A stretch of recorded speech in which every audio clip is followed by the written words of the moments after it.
I'm here with Harry Moseley, the global CIO of Zoom Video Communications here at Davos, the World Economic Forum. Welcome, Harry. Michael, it's terrific to be here. Great to meet you, and happy to be here. So when we met a little bit before this, you said, why do you want to talk to Zoom? You don't know anything about Bitcoin, a little bit confused as to why. I don't know anything. I just don't. I know a little. I don't know a lot. Okay, right. Okay, you know a little bit. It's like I'm not a subject matter expert on Bitcoin. It's fine, but I think the point being, what is the connection here, right? And the thing that I find interesting about Zoom, it's phenomenal growth that kind of lands into this space. A lot of people in crypto use it. We're interested to know why there may be some sort of cult connection to Zoom there. But most importantly, you're synonymous with this whole idea of the distributed, decentralized company. And essentially, that is the way that this community works. The technology enables decentralized, collaborative production. And it's always been that way, right? So maybe if you could talk to us a little bit about that trend. Where do you see going the world of work and the role that video conferencing plays in that? So a couple of observations. One is, we have, sort of more opportunities, more jobs than we have people. And trying to attract the talent in the locale of where you operate is really hard. Has been hard for years. The challenge is how do you collaborate? How do you connect people in a geographical distributed workforce? And that's where Zoom plays a significant role, because as we all know, it's not just the words, it's the tone, and most importantly, it's the body language. I mean, if we all had our preferences, we'd rather meet together, in a room, but that's not possible. And so that's why, and Zoom has become a bit of a cult in the world. So it's rather amazing. Yeah, we found that certainly in the crypto community, it seems as if Zoom is almost universally preferred to, say, Google Hangouts. What can you speak to a little bit about that cult in a way? Because I think Google is Google. It represents something very different in the world of all this connectivity. Yeah. And now you've landed in the middle of this kind of behemoth as a plug-in that is actually preferred within that universe. When you look at our functionality and you look at our innovation, we are innovating at speed and at scale, and introducing sort of all sorts of great new features like real-time transcription and recording and virtual backgrounds and things like that. So it's actually, it's actually fun to be on Zoom. I mean, it really is. It's actually, sort of, sometimes it's actually more fun to be on Zoom than it actually is to meet in person, because you don't have the challenge of getting to that location. Is Zoom itself a quite distributed company? I'm sure you are, yeah, right? And you must use your own product all the time. Yeah, we're over 2,400 people around the planet, right? And continuing. And you're always on Zoom. And we're Zooming all the time. Right. Yeah. So again, just to pick up on this idea of the Zoom versus Google Chat kind of, or Google Hangouts kind of competition, which I find is interesting, because one of the things that we hear a lot is that the platforms that develop these big products often end up deplatforming or making life difficult for plugins and so forth. I find the integration of Zoom with the Google Calendar, for example, quite convenient. So is there ever a concern? We're very interested in this community with the power that these big centralized entities have. Do you think is there a strategy involved in how you deal with the idea that you are still somewhat dependent upon these other big internet companies that provide the connectivity? Yeah, I think that the world has sort of woke up and realized it's a best of breed, and sort of being open and being, sort of allowing for integrations of other products is super important.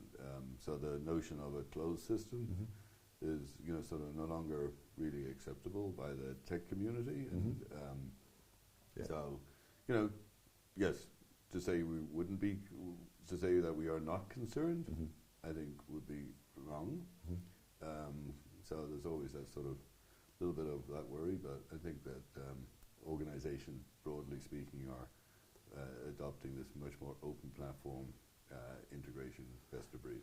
And you yourselves, do you have a strategy for working with third parties as well to integrate them into Zoom? What are some of the ideas that you have? Oh God, yeah. So in October of 2018, we introduced a whole new set of features and a whole new platform like Zoom Phone as an example. But we also introduced the Zoom App Marketplace. So this is where all the app integrations are.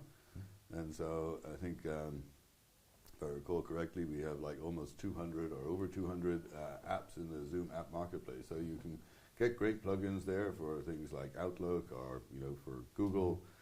You can get plugins for Salesforce, ServiceNow, LinkedIn. I love the LinkedIn one because frequently I'm on like a Zoom call and with a bunch of people. I know some of them and I don't know others. So you can hover over their names and click on the LinkedIn logo and boom, you get the profile of the individual. So I find that pretty cool. And then other integrations with Box and Dropbox and Okta and Splunk. It's like, right. So the ethos there's a couple of hundred in there. Right. And that's continuing to, again, sort of grow at speed and scale. So in a sense, Zoom itself is now becoming a platform, right? Yeah. And that's the key point, that we are evolving. And I guess that back to that topic of best of breed, yeah. Right, okay, yeah. But that puts you, interestingly, again, from the philosophy of those of us in this particular community as to, does Zoom become some sort of gatekeeper to this process? And it sounds like your philosophy, at least now, is no, you maintain that open structure. We maintain that open structure, and we're very focused and laser focused every day on sort of meetings, making them seamless, making them frictionless, and it's a video first world. Right, and the rest of the world can figure out all the plugins and everything. Exactly, yes. Yeah. So, from this perch, you were previously at KPMG, you were at Blackstone, is that correct? Yeah. And you've seen like various angles of the business world, and now here you are in the tech world. So I think it gives you a pretty interesting perspective on the way the world is heading. One of the things that is really important to a lot of folks, again, within this community is this evolution of, as I said, the power of these platforms, and then the risk of privacy. There's this concern about our data and how whether that data is protected, whether it's being abused. What's the Zoom look on that, and just generally your thoughts on how do we, as digital citizens, evolve into a place where we protect humanity, but we take the best out of all of these technologies that are coming down the pike? Yeah. So first of all, from a Zoom perspective, we take security, sort of super important. It's really critical to the platform. So we're very much top of mind all the time. It's right up there on the sort of on the tech agenda, so to speak. That being said, sort of going back to a dinner I participated in, I think that was, what's today, Wednesday? Yes, I think it was Monday evening. And there was a whole topic around data privacy and security and regulation, etc. But it's sort of the conversation boiled it down to you got to be careful about the balance between sort of security versus privacy versus regulation. If if the regulation sort of goes too far to the right, then the big tech companies sort of will be able to block the innovation. And then there's also the there's also the perspective that you can put great technology in place from a security perspective, but then you've got to change the behaviors. And then you've got sort of the different ages. You've got the Gen Z or Gen Zs of the world. You've got the millennials. You've got the more senior people. It's kind of like, sort of as people sort of their experiences change, then their profile around this changes too. What about the emergence of 5G, of IoT, all these other forces at work in our world that are kind of coming together? AI, massive trends, always big topics here at Davos. What do you see your company fitting in with that?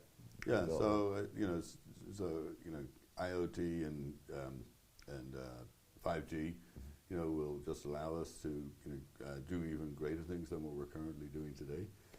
We already deploy sort of AI and things like real-time transcription, virtual backgrounds and things of that nature. And what's fantastic. My opinion is, it's fantastic that there's competition out there, working very hard to get where we are. We're just continuing to innovate, as I said before, at speed and scale. So when they get where we are, we're just going to be further ahead. So. Okay. So I'm going to ask you a Bitcoin question, since you are you have some knowledge, as you say, and of course, Bill Tai, one of your earliest investors, is a real Bitcoin OG. Better be an easy question, otherwise it's kind of like... Just I suppose, what is your view, right? Money, you're a global company. You have global clients. The big theme for us this year, we have a big conference in May, Consensus, is the evolving battle over the future of money, in the sense that China is producing a digital fiat currency. You've got Libra out there with this new sort of corporate model, and you have a whole lot of other different platforms. The stable coin idea, but of course Bitcoin and all these other crypto solutions. Does any of that matter to you, for one? And secondly, you've come from the world of money as well. You know, you had a time in Wall Street. Where do you see this going, and what does it mean to be a global company in an age when the world of finance is potentially going to dramatically change? The short answer is, in my perspective, that sort of Bitcoin is just another currency. It's just another way of transacting business. And then you've got sort of the consumer versus the corporate world versus the business world, and I think they're sort of two separate ones for me. I don't have a strong opinion about it. But then do tell us a bit, if you don't mind, about the cult of Zoom, just because, as I say, there seems to be, the crypto community certainly seem to use it more than anything else. What does that look like? Where does that come from? I think it's just if I go back to, so there's many stories I could share, but there's one that I particularly like. So a friend of mine, CIO for a firm in New York City, and I go to him and I say, like, I really want you to take a look at Zoom. And he says, I don't know, Harry, it's like, Zoom, when Zoom becomes a verb, I'll call you. And so 6 months later, I get a phone call, and he goes, so I think it's time to talk, because everybody's saying to me how it's like, I'll Zoom you later, let's Zoom tomorrow, let's get on a Zoom, can you set up a Zoom meeting? He said, it's like, I think it's time for us to have that conversation. And so, and why? And it's because it just works. It's like it works on every platform. We're platform agnostic, consistent functionality, consistent behavior. It's like, there's no hesitancy, if you will, and there's no stress about joining a meeting. If I go back to the past, when I had to dial that 10-digit phone number, I had to put an 8-digit PIN code, and then the 4-digit passcode for security, and now I just click.